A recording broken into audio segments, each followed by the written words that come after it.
Berjumpa kembali di channel Alpetra Ministry tentunya sahabat Alpetra, apa kabar Anda semuanya? Mungkin Anda saat ini sedang menonton tayangan ini sambil melakukan aktivitas, entah Anda sedang bekerja atau sambil beristirahat. Tentunya kami tetap mengingatkan untuk kita selalu cinta Tuhan, cinta keluarga, dan jangan lupa untuk selalu menjaga kesehatan ya. Dan dalam tayangan kali ini saja masih bersama Om Yan. Shalom Om.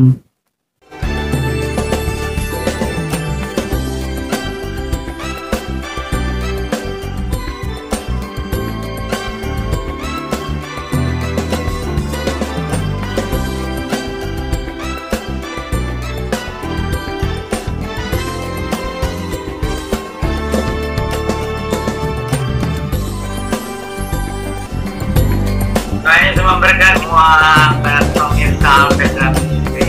Tuhan Yesus berkati sahabat Alpetra dimanapun kita berada. Shalom. Halo, Tuhan Yesus memberkati semuanya. Iya.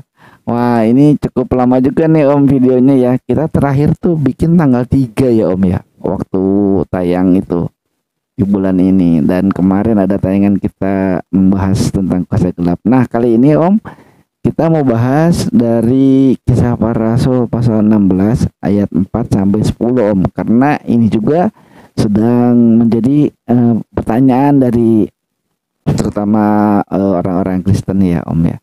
Nah, apakah sebetulnya udah pernah kita omongin ya Om tentang suara Tuhan itu kok bisa denger itu kayak apa gitu. Terus juga ada penglihatan katanya, karena di waktu zaman dulu teruna katanya itu ya, orang-orang muda dapat nubuatan kayak gitu-gitu. Nah Om, ini mungkin harus dijelasin dulu nih Om. Kalau boleh Om, mungkin saya bacain dulu aja ya Om. Ya, Kisah Para Rasul 16 ayat dari ayat 4 sampai 10. Tapi saya bacainnya dari ayat ke-6 aja ya. Mereka melintasi tanah Frigia dan tanah Galatia karena Roh Kudus mencegah mereka untuk memberitakan Injil di Asia. Dan setibanya di Misia, mereka mencoba masuk ke daerah Bitinia, tetapi Roh Yesus tidak mengizinkan mereka. Setelah melintasi Misia, mereka sampai di Troas. Pada malam harinya tampaklah oleh Paulus suatu penglihatan. Ada seorang Makedonia berdiri di situ dan berseru kepadanya, katanya, menyeberanglah kemari dan tolonglah kami. Setelah Paulus melihat penglihatan itu, segeralah kami mencari kesempatan untuk berangkat ke Makedonia. Karena dari penglihatan itu kami menarik kesimpulan bahwa Allah telah memanggil kami untuk memberitakan Injil kepada orang-orang di sana. Nah itu Om, firman Tuhannya yang menjadi dasar pembicaraan kita. Nah Om, sebelum lebih lanjut, sebenarnya yang dimaksudkan dengan mendengarkan suara Tuhan itu gimana sih Om? Ya, jadi pada waktu itu Alkitab juga belum lengkap ya. Jadi Tuhan masih sering berbicara secara langsung, terutama kepada pemberita Injil ya. Apalagi ya yang sudah tingkatan rasul, atau waktu itu masih ada nabi-nabi ya, dalam perjanjian baru juga ada.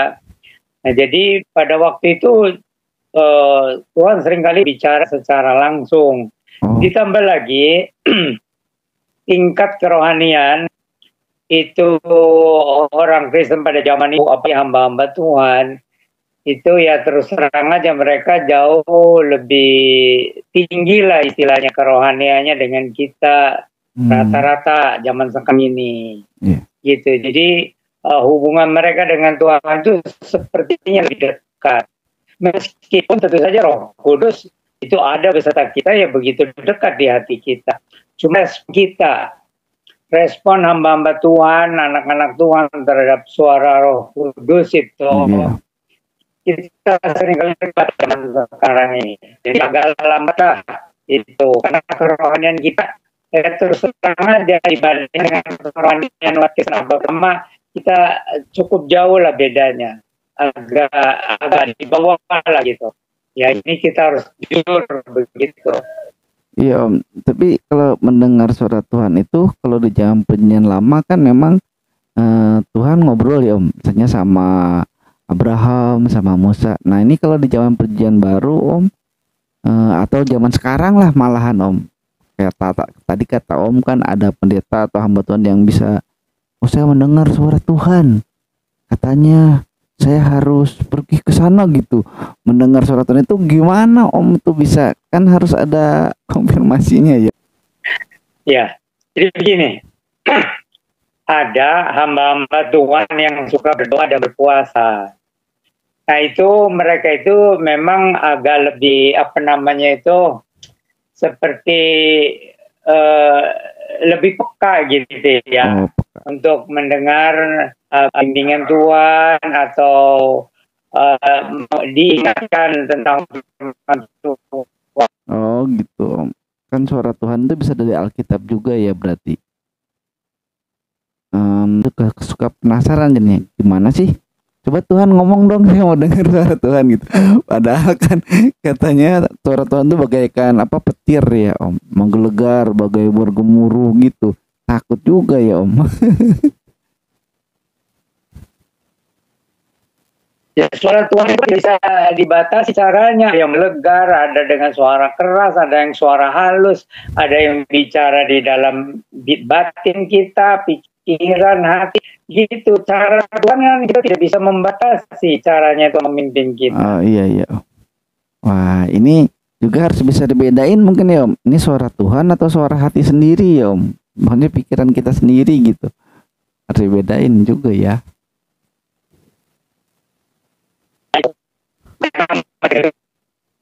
Untuk baca firman itu satu itu masalahnya umat Kristen zaman sekarang ini termasuk hamba-hamba Tuhannya ya mohon maaf nih, ini banyak hamba Tuhan apalagi orang Kristen biasa yang tidak disiplin untuk menyediakan waktu yang cukup berdoa, merenungkan firman Tuhan, melatih diri ya. Gitu ya. Iya, sahabat Alpetra. Jadi maksudnya di sini adalah bahwa tidak mutlak ya kalau harus secara pribadi sosoknya atau tokoh ya atau jabatannya gitu, misalnya hamba Tuhan lah atau siapa. Karena setiap pribadi yang sudah lahir baru dan benar-benar menerima Tuhan Yesus Kristus dalam hatinya, ya sudah pasti Roh Kudus akan terlibat ya dalam kehidupan kita ya. Dan kita juga benar-benar melibatkan Roh Kudus dalam setiap saat kehidupan kita tentunya. Ada ayat firman Tuhan yang mengingatkan dan menguatkan kita untuk mempersilahkan Roh Kudus bekerja, memohon Roh Kudus berkarya dalam kehidupan kita dengan sempurna tentunya, sehingga dalam kehidupan kita kuasa Roh Kudus itu betul-betul nyata ya. Nah, sahabat Alpetra, dan bahkan di Kisah Para Rasul dalam Kisah Para Rasul 1 ayat 8 ya, tentunya kita sudah hafal ya, bahwa Roh Kudus turun ke atas kita dan kita diberikan kuasa ya, karena kamu akan menerima kuasa ketika Roh Kudus turun ke atas kamu, demikian ya ayatnya. Lalu dalam Lukas 11 ayat 13, Yohanes 14 ayat 26 ya, Tuhan Yesus berkali-kali mengatakan Roh Kudus besertamu, kamu diberikan Roh Kudus, kata Tuhan Yesus ya. Jadi Roh Tuhan Yesus ada dalam diri kita bagi setiap yang percaya kepada Tuhan Yesus. Dan dalam Injil Yohanes 20 ayat 22 juga ya, Tuhan Yesus bilang terimalah Roh Kudus katanya. Dan kita menerima aja supaya Roh Kudus bisa bekerja dalam kehidupan kita. Dan masih banyak lagi ayat-ayat tentang hal ini ya, tentunya sahabat Alpetra bisa membaca sendiri ya di Alkitab ya. Kan kata Om juga tadi harus terus belajar, disiplin ya dalam membaca firman Tuhan dan juga berdoa. Nah, yang bisa sahabat Alpetra dapatkan tentunya nanti kita nikmati aja ya penjelasan dari Om Yan. Soalnya orang Kristen itu sekarang udah banyak yang sibuk sendiri sih Om ya. Kayaknya kurang tertarik gitu kalau untuk baca Alkitab atau berdoa, apalagi berpuasa ya. Orang Kristen tuh pada sibuk ngapain gitu ya Om ya. karena kita umat Kristen zaman sekarang terlalu sibuk, banyak sekali kesibukan. Iya. Pelayanan dan sebagainya gitu. Jadi kita jujur kita kurang peka terhadap suara Roh Kudus itu yang berbicara kepada kita atau membimbing kita baik dalam kehidupan sehari-hari maupun dalam pelayanan. Iya Om. Nah Om, sekarang untuk lebih lanjutnya Om, kalau dari yang tadi kita baca nih Om, pengalamannya Rasul Paulus ya Om. Nah, terus dia ada di ayat 6 itu, karena Roh Kudus mencegah mereka. Terus ayat 7-nya, Roh Yesus tidak mengizinkan mereka. Nah ini gimana Om? Kok bisa tulis gitu Roh Kudus mencegah atau gimana, bisa tahu gitu? Jadi kalau Roh Kudus itu membimbing umatnya itu dalam segala bidang kehidupan. Jadi lebih luas cakupannya. Supaya semua kemuliaan Tuhan, kalau tidak memuliakan Tuhan, ya Roh Kudus yang mencegah, menghalangi dengan berbagai cara. Tapi kalau dikatakan Roh Yesus itu khusus, itu roh pekabaran Injil. Meskipun Roh Kudus juga menunjang pekabaran Injil atau kuasa dalam pekabaran Injil dari Roh Kudus. Cuma di sini dibedakannya di dalam hal itu. Jadi bimbingan Roh Kudus itu dalam semua bidang kehidupan. Tapi kalau Roh Yesus itu khusus dalam soal pekabaran Injil. Iya Om. Tapi kok apa ya? Saya tuh jadi kadang-kadang suka gimana ya? Orang tuh memanifestasi Roh Kudus katanya Om. Terus kalau baca di ayat ini kan, wah ini hebat juga nih Paulus ya. Kan ini yang nulis kisah para rasul Lukas ya Om ya. Berarti Lukas kok bisa menuliskan nih, wah karena Roh Kudus mencegah Paulus gitu untuk ke sana. Terus mau lagi pergi ke daerah Bitinia, Roh Yesus tidak mengizinkan mereka. Nah ini kok bisa gitu Om? Roh Kudus, Roh Yesus gitu. Ya, jadi kalau Dr. Lukas ini ya itu dia mencatat saja dari kesaksian-kesaksian itu, ya apakah dia dengar atau lihat sendiri. Jadi dia hanya mencatat. Tetapi para rasul dan baik. Jadi kalau Roh Kudus itu membimbing di dalam segala aspek kehidupan dan pelayanan. Tapi kalau Yesus itu maksudnya khusus mengarah kepada bimbingan dalam pekabaran Injil. Itu. Jadi ada penekanan khusus. Kalau Yesus itu penekanan khusus kepada pekabaran Injil. Kalau Roh Kudus itu pimpinan Tuhan dalam semua bidang kehidupan. Nah ini kan kalau zaman sekarang nih Om, ini bisa jadi masalah nih Om. Karena kan pasti dipersoalin, tuh kan itu Roh Kudus kan, ini Roh Yesus.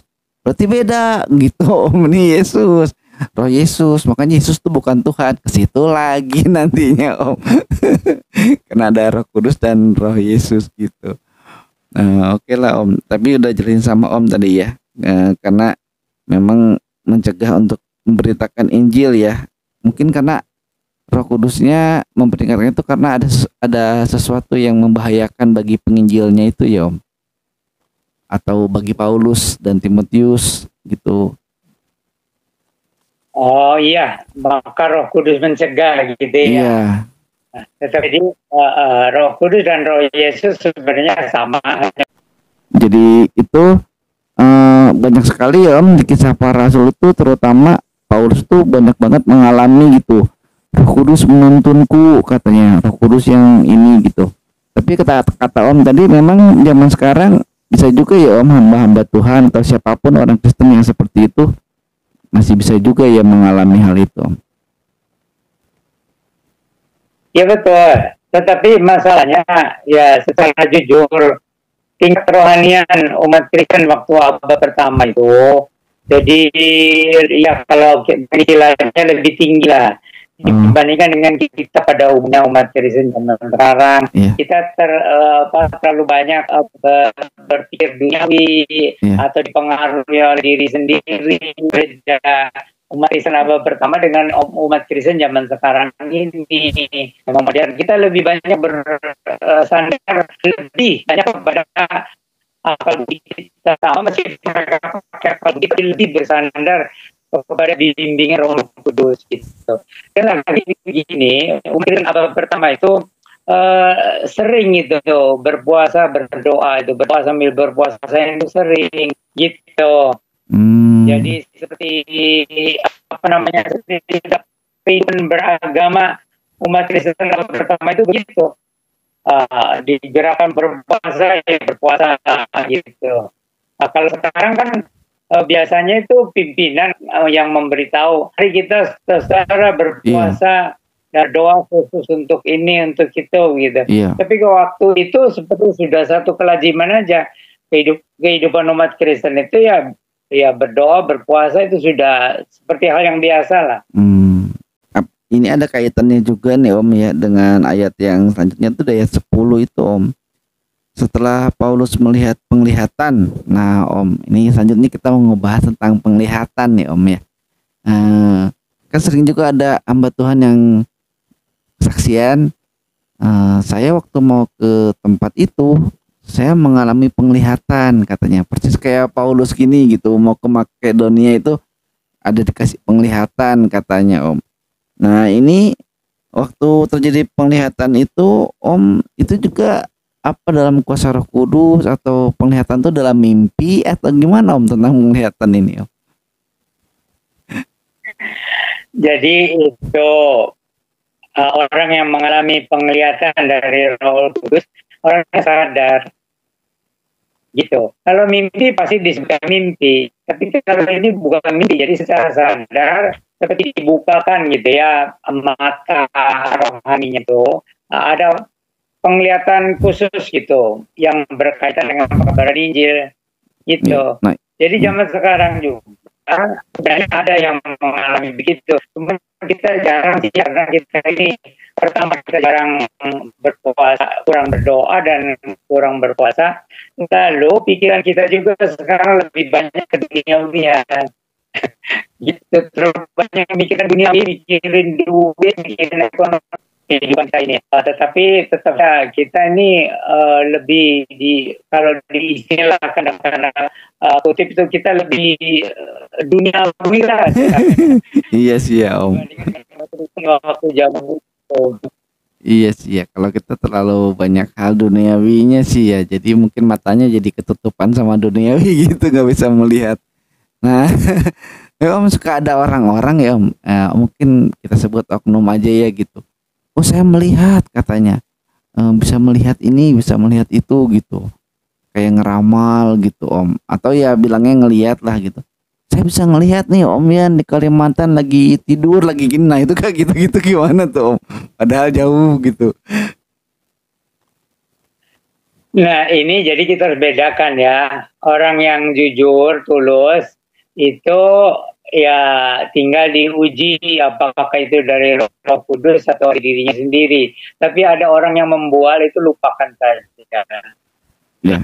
Jadi itu dilihat dari buah-buah kehidupannya, dilihat dari buah kehidupannya sehari-hari, apakah layak orang itu berkata-kata seperti itu tentang bimbingan Roh Kudus. Itu juga bergantung tingkatan kerohaniannya. Di orang yang kerohaniannya atau pemahaman firman Tuhannya belum terlalu banyak, tapi sudah terlalu banyak berdoa dan puasa, nah itu juga ada keterbatasannya.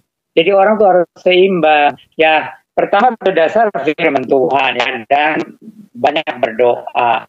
Lalu ya ditunjanglah dengan puasa. Tapi puasanya itu bukan karena kita yang mengejar karunia-karunia itu, tetapi bimbingan dari Roh Kudus. Jadi kalau Roh Kudus membimbing kita untuk berpuasa, harus berpuasa. Cuma masalahnya kita kurang sensitif terhadap bimbingan Roh Kudus itu. Iya. Ya, tapi ada orang yang terlalu sensitif, yaitu yang berlebih-lebihan itu. Oh iya.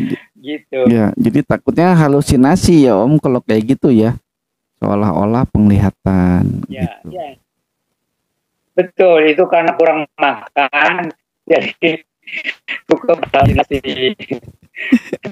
Nah Om, iya. Itu kan ada cerita seperti itu gitu Om. Nah terus kalau misalnya ketika kita mengalami gitu ya Om, misalnya saya belum pernah datang ke katakanlah ke rumah Om gitu. Tapi saya kayak seolah-olah bisa tahu, oh ini rumah Om ini bentuknya kayak gini, pagarnya kayak gini, bentuk ininya kayak gini gitu. Terus dia ngomong ke orang, saya lihat ini, dan itu dikonfirmasi ternyata betul gitu. Nah, kalau kayak gitu gimana Om? Kan kalau tadi kata Om kan harus imannya yang rohaninya yang levelnya itu. Tapi orang ini hidupannya aja nggak bener gitu, tapi betul gitu Om, bisa begitu. Nah, gimana Om? Jadi begini, kita harus bisa membedakan ya. Kalau yang dari Rohul Kudus, itu kaitannya dengan Tuhan Yesus, dengan pekabaran Injil. Tapi ada orang-orang yang terbiasa kurang tidur atau sering berpuasa, mungkin dari agama lain. Nah itu jadi ada ketajaman batin ceritanya. Tetapi bahayanya kalau tidak dipimpin oleh Roh Kudus. Gitu. Jadi ada orang yang mempunyai ketajaman batin, tapi karena tidak dipimpin oleh firman Tuhan, tapi jadi hanya untuk kebesaran dirinya gitu, mau besar. Nah itu bahaya ya Om, kayak gitu ya. Jadi untuk diri sendiri ya. Jadi saya jelaskan ya supaya ada apa prinsip-prinsipnya ya. Jadi kalau yang dari Rohul Kudus itu kaitannya dengan pekabaran Injil, kaitannya dengan kemuliaan Tuhan Yesus. Tetapi selebihnya ada orang yang mungkin karena kurang tidur atau karena terlalu banyak pakai pikirannya, bisa menjadi ini itu dan sebagainya. Orang itu tidak sama, zaman batin ya, itu tidak sama orang tuh. Ya, tidak menjadi masalah, tapi bagi kita itu bersyukur kita punya Alkitab untuk bisa membedakan aja hal-hal yang tidak memuliakan Tuhan ya berarti kudus gitu. Kalau ada hal-hal yang sifatnya netral, ya itu memang mungkin ketajaman batin kita begitu. Tapi kalau Roh Kudus itu membimbingnya ada kaitannya dengan pekabaran Injil, itu aja gitu. Jadi kalau soal ketajaman batin atau kejiwaan, penglihatan yang tidak ada kaitan dengan pekabaran Injil, itu memang orang tuh jiwanya kan kerohanian atau kebatinannya itu nggak sama. Orang-orang mungkin karena sering berpuasa gitu ya, atau sering kurang tidur dan sebagainya. Jadi hal-hal lain lagi yang tidak ada kaitan dengan pekabaran Injil. Orang yang kurang makan atau kurang tidur, itu bisa ada semacam ketajaman batin, tapi juga berbahaya bagi kesehatannya. Iya Om. Gitu. Jadi harus dibedakan. Kita berpuasa untuk Tuhan Yesus, ya itu nanti kaitannya dengan untuk pekabaran Injil bisa aja ada dari Roh Kudus itu memberikan penglihatan dan sebagainya. Ya, Om. Nah Om, kita lanjutin lagi nih Om. Di ayat yang ke-10 ini Om ya, ada tulisan di sini, dari penglihatan itu kami menarik kesimpulan. Nah, Paulus gimana Om bisa ngambil kesimpulan itu Om? Iya, Paulus kan orang yang berkenan Tuhan. Jadi firman Tuhan itu memberi akal budi. Jadi kalau ada hal yang tidak memuliakan Tuhan atau tidak menunjang pekabaran Injil, itu harus dibuang, harus diabaikan. Gitu. Jangan pikir karena Kristen pasti dari Roh Kudus. Tidak. Gitu. Jadi kalau dari Roh Kudus itu pasti untuk menunjang pekabaran Injil dan untuk membangun kerohanian umat Kristen. Itu saja.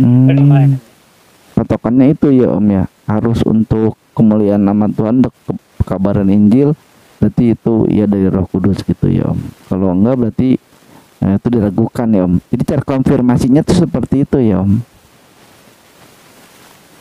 Ya, jadi begini ya, kalau orang ya sering puasa atau sering kurang makan atau sering ngelamun, itu jadi seperti lebih terbuka kepada dunia gaib gitu.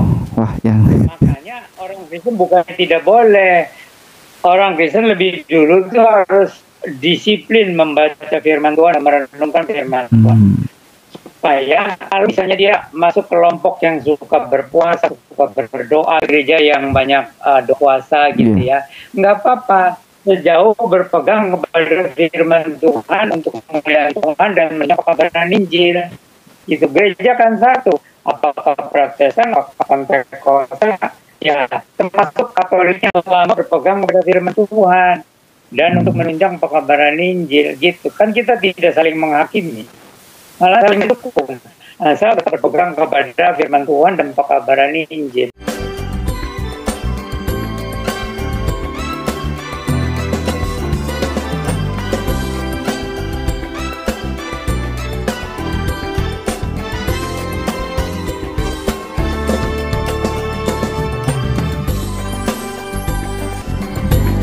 Saya cuma berkat semua pemirsa Alpetra TV.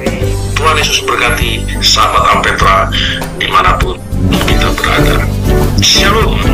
Baik, jadi pertama-tama karena Alkitab sudah lengkap ya, penyelaman baru, dan itu kewajiban kita untuk saat teduh, disiplin, berdoa dan membaca firman Tuhan, merenungkan firman Tuhan, belajar Alkitab dan sebagainya.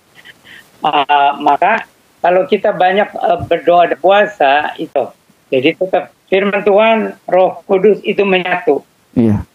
Baik sahabat Alpetra Ministry, tentunya dari tayangan ini kita bertambah wawasan ya di dalam iman kekristenan kita, sehingga iman kita semakin menjadi kuat. Tadi Om Yan sudah menjelaskan pada kita begitu sederhana dan mudah dimengerti, dan tentunya ini akan sangat berguna bagi kita ya.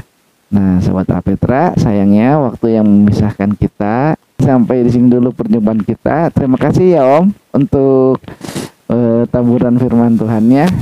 Om sehat selalu, dan terima kasih sahabat Alpetra. Salam cinta Tuhan, cinta keluarga, jaga kesehatan. Shalom, Maranatha.